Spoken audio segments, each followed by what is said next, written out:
नमस्कार दोस्तों, मैं अयान और आप सुन रहे हैं हॉरिबल स्टोरी टेलर, एक ऐसा शो जहां अंधेरे की कहानियां आपको डराने नहीं बल्कि आपके रोंगटे खड़े करने आती हैं। आज की कहानी सिर्फ एक डरावनी दास्तान नहीं है, बल्कि यह एक सच्ची घटना पर आधारित है जिसे सुनने के बाद शायद आप रात में अकेले बाहर निकलने की हिम्मत भी न करें। तो चलिए शुरू करते हैं एक अनोखी हॉरर स्टोरी आपके साथ।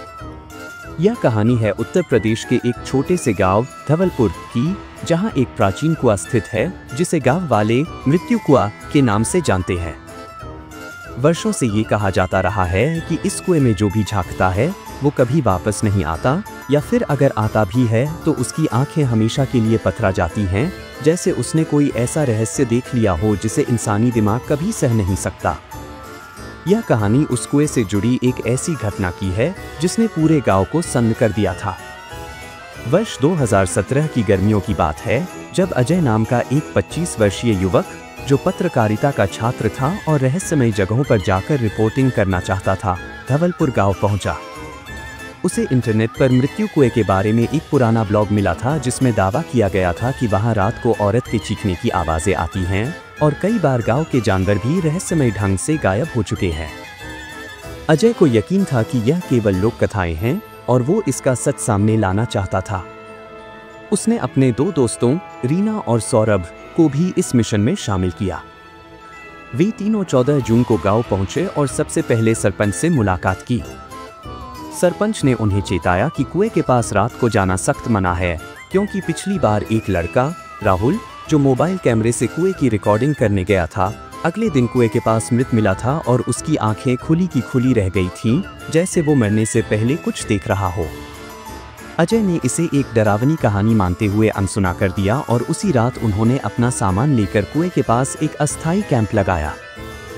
कैमरे, माइक्स, ट्राइपॉड और नाइट विजन इक्विपमेंट के साथ वे पूरी तैयारी में थे।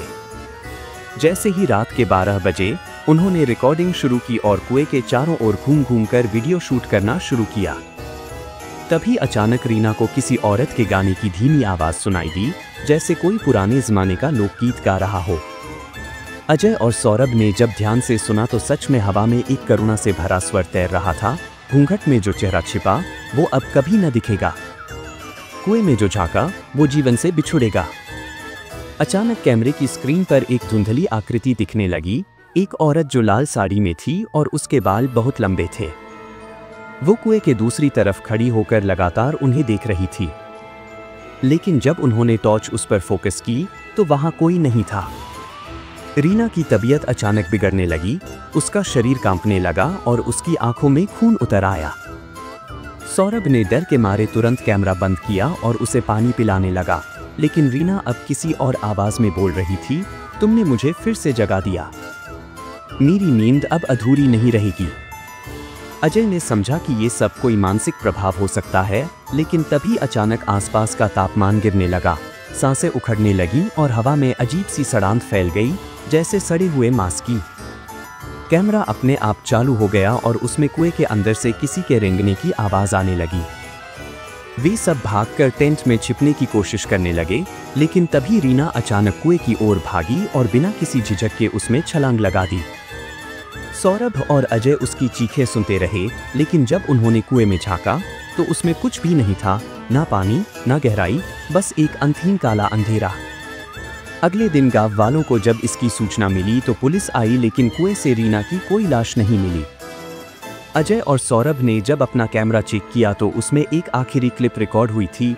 रीना कुएं की दीवार पर उल्टे पैर चढ़ती हुई दिख रही थी और उसके पीछे वो लाल साड़ी वाली औरत खड़ी थी, जिसकी आंखें गड्ढों जैसी थीं और मुंह से केवल राख निकल रही थी। गांव वालों ने तब बताया कि वर्षों पहले इसी कुएं में एक नवविवाहिता को उसके पति ने जलाकर फेंक दिया था, क्योंकि वह बच्चा पैदा नहीं कर सकी थी। कहते हैं उसकी आत्मा आज भी कुएं में कैद है और हर पूर्णिमा की रात वो किसी न किसी को अपने साथ खींच ले जाती है। उसके बाद से अजय कभी भी कैमरा लेकर नहीं गया। वह आज भी हर रात उसी सपने से जागता है, कुएं से आती आवाज, रीना की चीख और वो लाल साड़ी वाली औरत का चेहरा। सौरभ आज तक मानसिक अस्पताल में भर्ती है और बस एक ही बात दोहराता रहता है, कुएं में मत झांको, वो देख रही है हर बार, हर किसी को। धवलपुर का मृत्यु कुआं आज भी वैसा ही है, खामोश, रहस्यमय और हर रात अपनी अगली आत्मा की तलाश में जागता हुआ। अगर आपको ये कहानी डरावनी लगी हो तो ऐसे ही और भी रोंगटे खड़े कर देने वाली सच्ची हॉरर कहानियों के लिए अभी सब्सक्राइब कीजिए हमारे चैनल हॉरिबल स्टोरी टेलर को। अगली बार फिर मिलेंगे एक ऐसी कहानी के साथ जो आपको नींद में भी सोचने पर मजबूर कर देगी। तब तक के लिए अंधेरे से दूर रहिए, क्योंकि डर अभी जिंदा है।